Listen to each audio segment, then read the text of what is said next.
Max loved his mother Zoe dearly, but I wish you could have a girlfriend so you could meet Mommy and she could be your girlfriend. what Max didn't know was that Dr. Blaine was actually his father.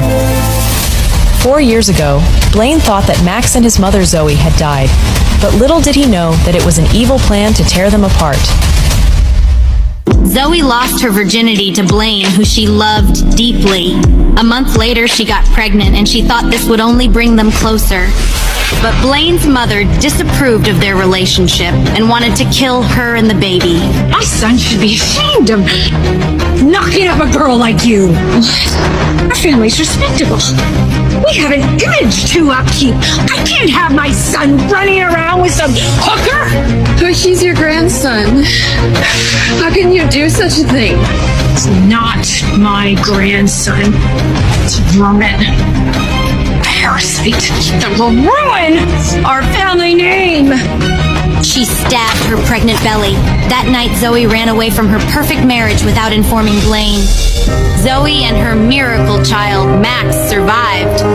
But unfortunately, Max was diagnosed with leukemia. He was undergoing chemotherapy and needed a bone marrow transplant. Zoe worked day and night to pay the hospital bills to keep her son alive, but she was aware that he doesn't have much time. Zoe loved Max deeply, not only because he was his son, but also because he was the only memory of Blaine she was left with. Blaine and Zoe were perfect for each other, but her mother-in-law hated her because Blaine was a renowned brain surgeon, and she was a nobody. 4 years later, she is an independent mother and a hard-working designer. Her life is perfect, but little does she know she will be rekindling with her first love, Blaine, which will bring back the past nightmares too. Ziva, you better start explaining yourself. If you didn't already have a broken leg, I'd break it myself. Blaine stiffened when he heard Zoe's voice. He seemed stunned for a second.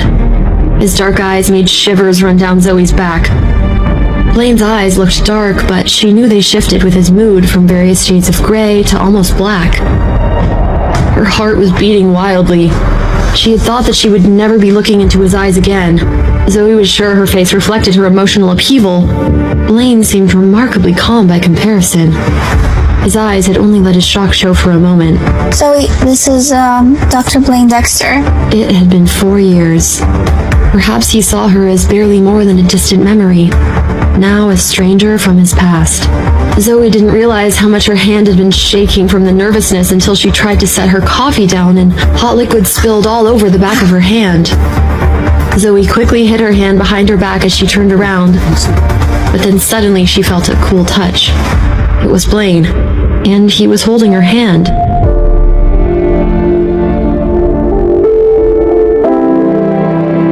The burn looks to be not that serious. You'll likely have blistering, but the burn will heal without any scarring. Simple cream should help with the discomfort. Kelly, can you please help Miss Fuller's sister get some burn cream for her wound? Thank you. It's just a slight burn, it's no problem.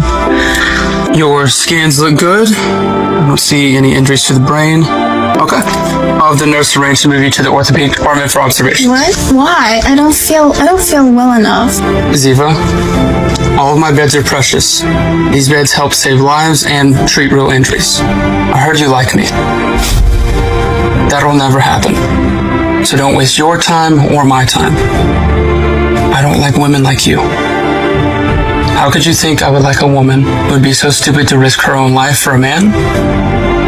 I don't like women who scheme, and I don't like women who lie. I could never be with somebody who would betray my trust. Zoe's chest burned painfully and her ears rang. His sentence was achingly familiar. Blaine's words from 4 years ago still haunted her. Zoe, I could never be with someone who will betray my trust. You did this. Did you tell him? Ziva, calm down. Ziva, do you really feel in your heart that I'm such a terrible person that I would betray you? Zoe's heart ached. Ziva didn't know it, but Zoe simply didn't want to see her younger sister get hurt. She didn't want her to fall in love with a man she could never have. Zoe left the room. She never wanted to see Blaine ever again. He reminded her of her dark past. Zoe saw Blaine after 4 years. She did not expect Blaine to react so coldly. Although she ran away from their marriage, Blaine had no idea about what Zoe had gone through to save her son Max.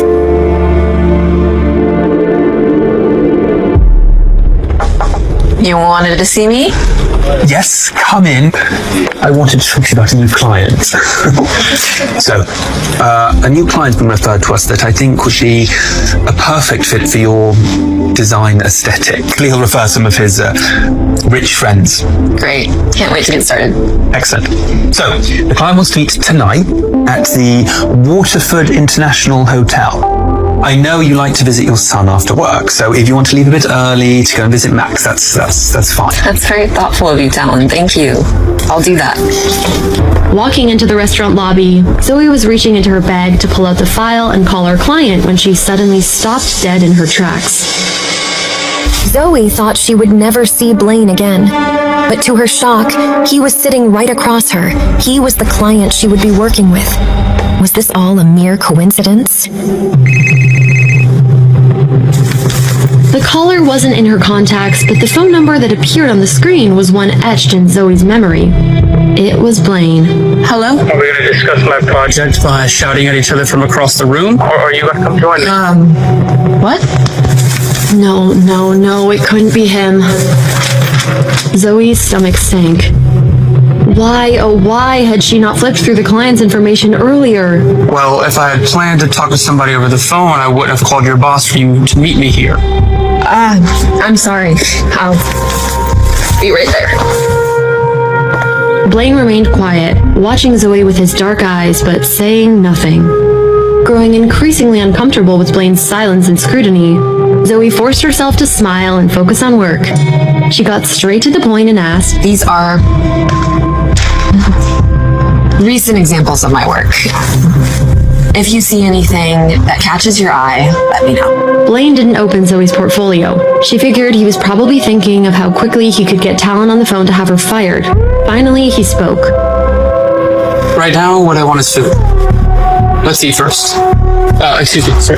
Yes, sir. Can we see a menu? Oh, right, please. Thank you. What would you like to eat, miss? Oh, just the water is fine for me. Not only did this restaurant look extremely expensive, but Zoe also didn't think she could eat with her stomach in knots. Blaine frowned at Zoe's response. Can you bring us 2 plates, please? We'll be sharing. And to start out, we'll do the charcuterie. And then proceeded to order a wide variety of dishes. I thought you said you were hungry. Why aren't you eating? Don't worry about me. I guess I'm not as hungry as you thought. Zoe's intuition told her Blaine wasn't in a good mood. His gray eyes were stormy and distant. He clearly had something on his mind. Is everything all right? I'm sorry. I'm not trying to pry. I can just tell that something's bothering you. Zoe's few words of gentle concern gradually gave him a sense of relief. He closed his eyes for a moment, and Blaine's heavy heart seemed to calm. Dr. Dexter? Yes, I can be there. Which patient is having complications? Okay, yes, another one. Be there right away. Thank you. Is there something urgent at the hospital? Zoe assumed that their design conversation was over before it had even started. Yes, one of my patients has to go into emergency surgery, so it's short. And about my renovations, I can reach out to you and we can talk about this further later. Okay, I understand you have a busy schedule. Zoe had kept her phone on silent as she was in a meeting with Blaine. In just a few minutes, she gets to know that Max needs an urgent surgery, and Zoe's financial conditions can't support the treatment. While Blaine had left for the hospital in a hurry, he did not know he will be operating on his son. He will be shocked to see Zoe reach the operation theater. What will happen when Blaine finds out that Max is his son? Will Zoe tell him?